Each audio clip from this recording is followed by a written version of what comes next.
I want you to live your best life, and in this video I'm going to tell you why through a Korean man's life story.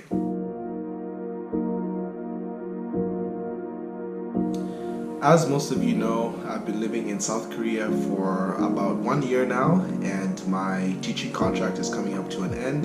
And if you want to find out why I came to South Korea in the first place, you can watch this video right here that will explain everything.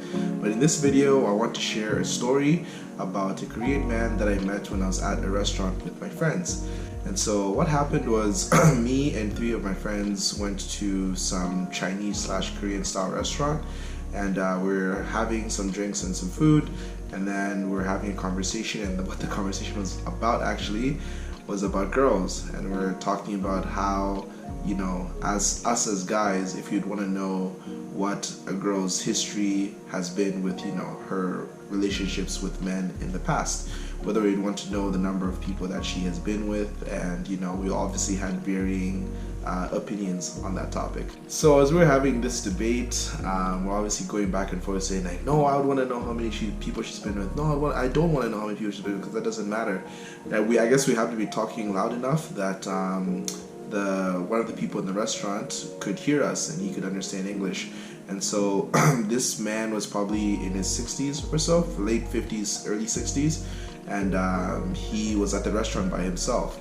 And so he decided to come up to us, and he decided to just say, hey, you know, excuse me for coming to your table and talking to you guys, but I heard you guys speaking English and I kind of overheard your conversation, and I wanted to talk to you guys for a little bit, if that is okay.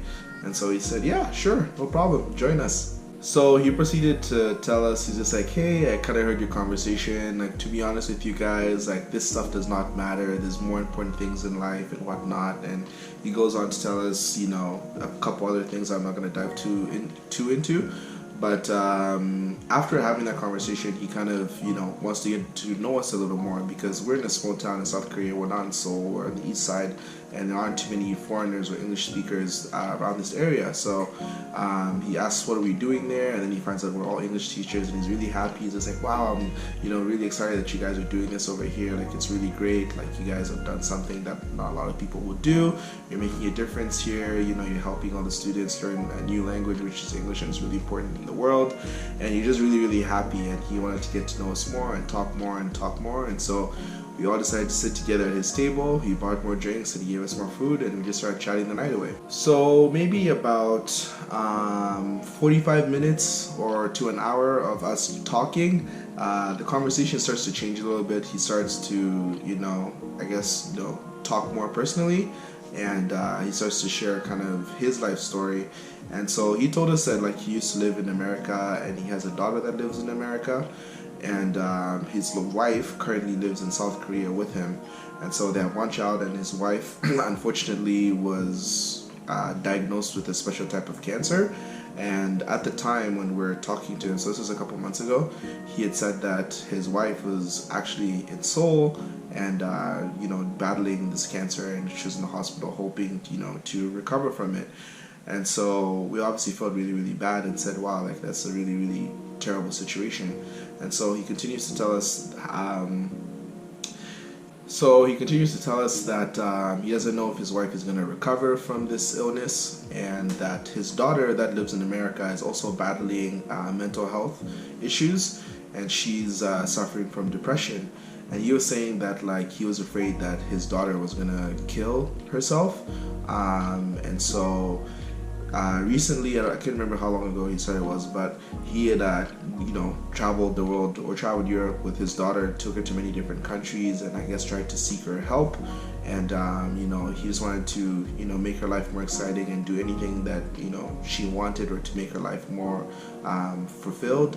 And he says he doesn't know if it worked, because he's not living with her currently. She's back in America, but this is something that she's dealing with currently.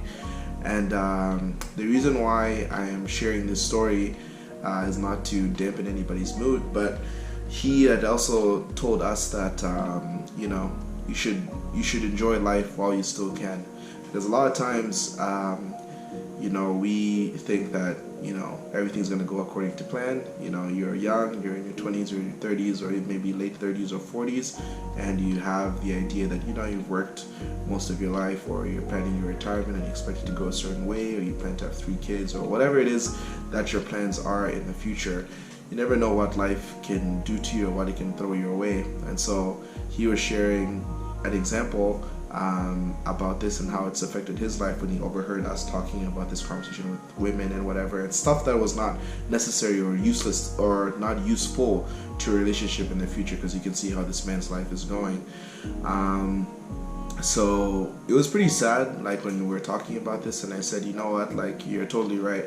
You never know what life has in store for you in the future, so I guess you should kind of, enjoy your youth, or enjoy the moments now while you're healthy and while you have money, or while you have freedom, whatever it is, and just live life while you still can.